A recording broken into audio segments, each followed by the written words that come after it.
c'est l'impunité de toute façon de tous les politiques. Vous allez pas mettre M. Bernanke en prison alors qu'il le mériterait 100 fois, parce qu'il est en train de couler et son pays et l'économie mondiale. Sauf que il n'ira jamais en prison. Vous n'avez jamais aucun banquier qui a subi quoi que ce soit comme sanction. Eh ben, vous n'aurez pas non plus les banquiers du FESF qui subiront des sanctions. Mais c'est pas étonnant. Si on en est là aujourd'hui, c'est parce qu'il n'y a jamais de sanctions. Jamais personne n'est responsable de quoi que ce soit. Donc à partir de ce moment-là, je vois pas pourquoi les gens ne continueraient pas.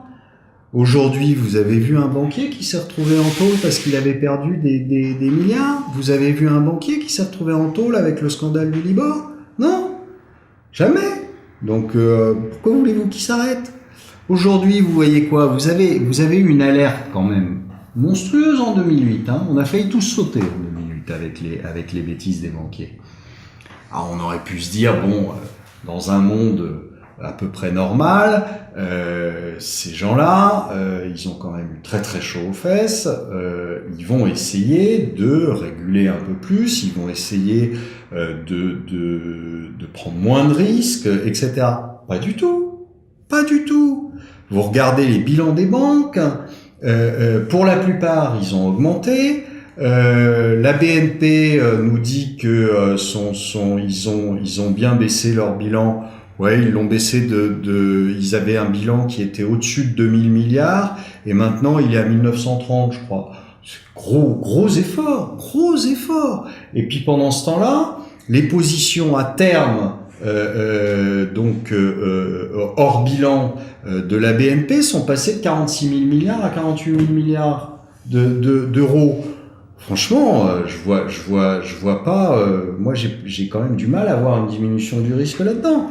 Bon, alors peut-être qu'on va essayer de m'expliquer qu'il y a plus de risques, mais j'ai du mal. On voit la plus vieille banque italienne et une des plus vieilles banques du monde, Monte Paschi, qui a fait faillite la semaine dernière ou la semaine d'avant, je sais plus, parce que on a découvert tout d'un coup que c'était pas si bien ça, qu'il y avait des CDS dans tous les sens et que la pauvre elle avait sauté.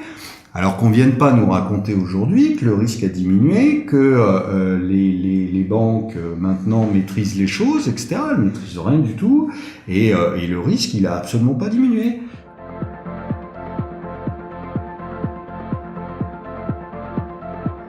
Aujourd'hui, je vous dis, il n'y a pas de régulation dans les banques, il n'y a pas plus de contrôle qu'avant, il n'y a pas plus de...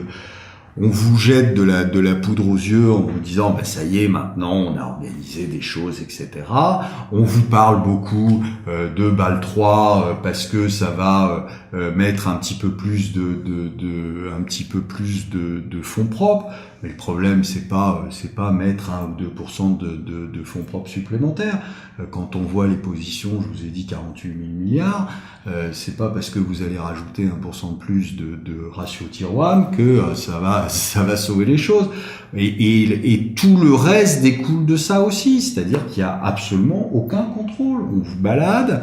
Pourquoi? Parce que quand on veut organiser les choses, quand on veut essayer de maîtriser les choses, on va voir les banquiers en 2008 qui sont en train de se noyer, on leur tend une feuille blanche, on leur demande de signer et on s'occupe de mettre les choses en place derrière.